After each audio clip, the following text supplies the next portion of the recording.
He's earned his chance to fight for that belt. Now imagine that Khamzat is here in the United States preparing for that fight with Imavov.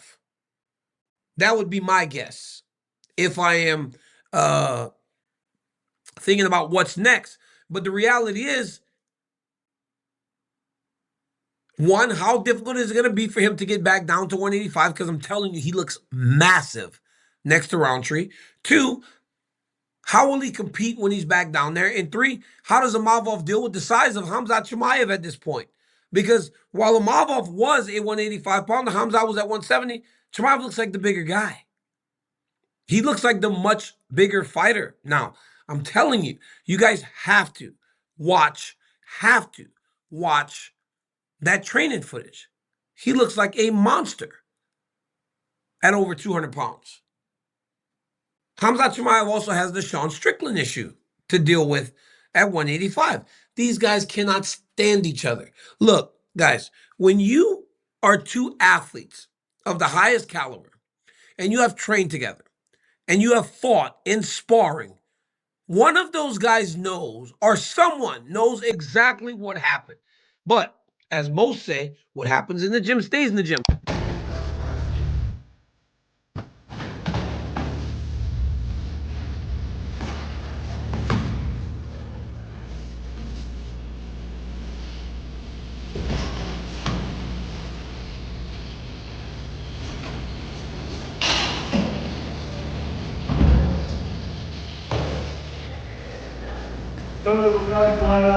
We've seen Khamzat Chimaev fight at welterweight. We see him fight at middleweight. Is he someone that if he says, hey, I want to fight at light heavyweight, we'd see him fight at light heavyweight? I'd like to see him defend his title at a weight first. Yeah, I'd like to see him defend his title before he talks about jumping around from, you're going to keep going up in weight divisions without defending. Yeah. I'd rather see him defend. After Sean Strickland openly pushed for the fight, Khamzat Chimaev quietly got back to work. Training footage started surfacing of him grinding in the gym as rumors grew about a possible White House card. There has not been much talking from his side. He just went straight into camp and started preparing like this matchup is about to happen.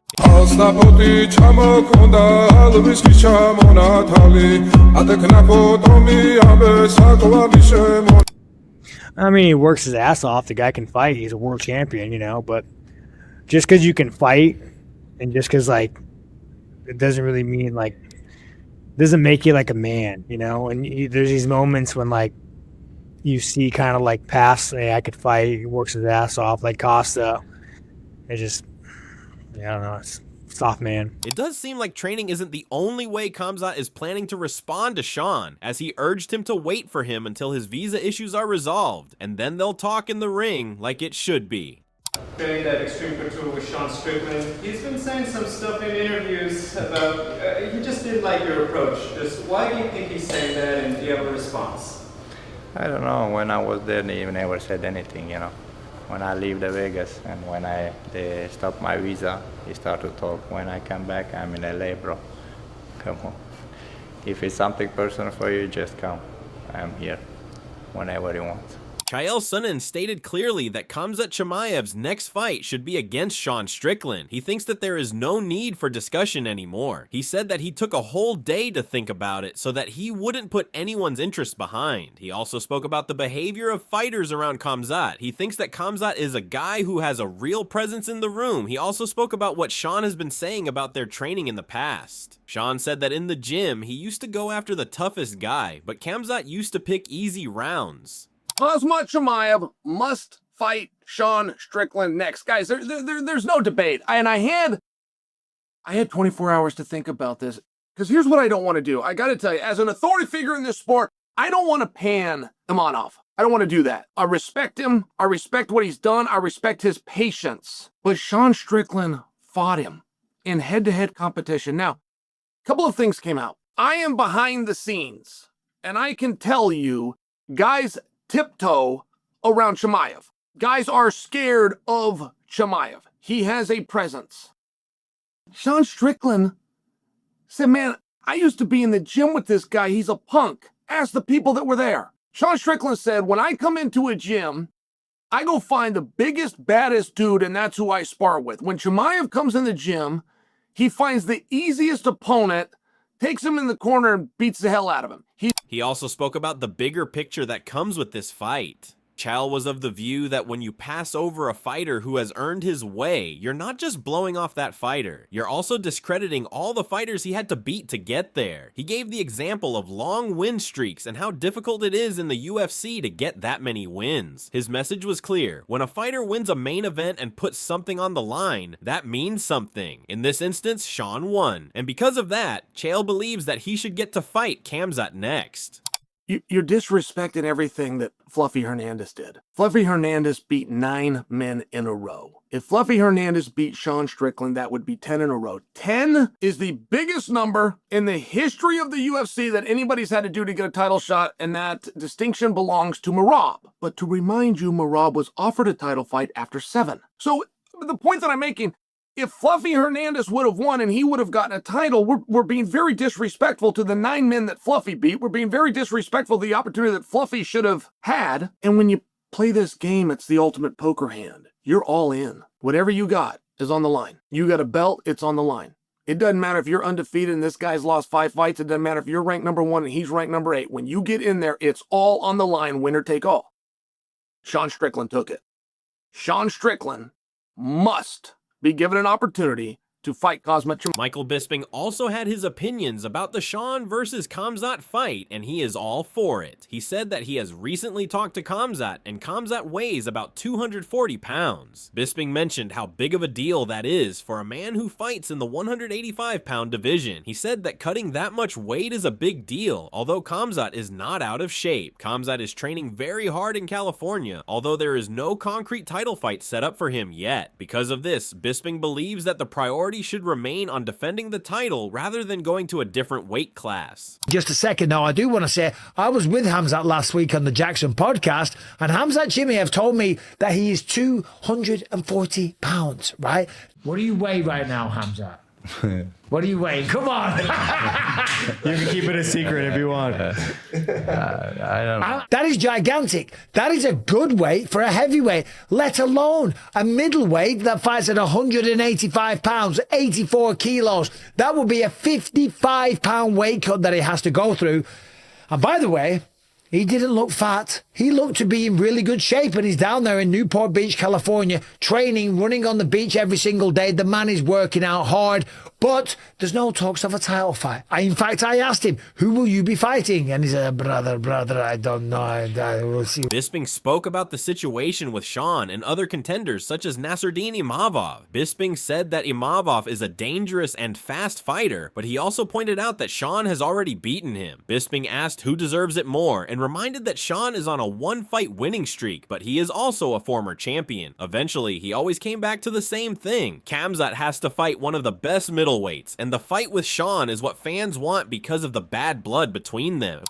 So, there certainly is some words, and Sean Strickland has beaten him before, beaten via decision. The reality is, who deserves it more? I don't know. Sean's only on a 1-fight win streak, but he is a former champion. Imavov hasn't done that, right? The reality is, Chimaev has got to fight one of them. I know he's talking about going up to 205, or he's thinking about going up to 205, and making 185 from 240 pounds will be very hard, okay? But I would love to see him in there with Strickland, certainly when he says that he choked him out multiple times, and his lightweight training partner choked him out a bunch of times. And then you've got Strickland calling him a Chechen, and all this type of stuff, right? Talking a lot of shit, talking a lot of smack, not afraid to poke the bear, shall we say, right?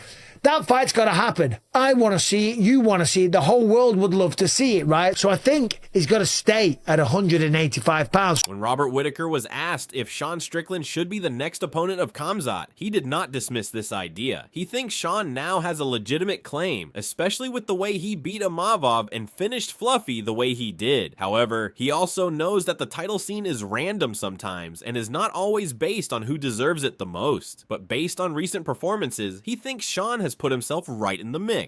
Ago now, but is he the contender, do you think, next for the title in your mind that could potentially have the most challenge to Khamzat out of the possible contenders right now?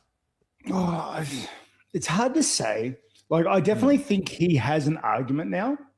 especially because he's beaten Imavov and because of the way he put away Fluffy. But honestly, it's anybody's guess. You know, it's anybody's guess. The title fights and like contenders and that whole conversation is just so, mate, random. But when the conversation shifted to the actual bout, Whitaker maintained his point.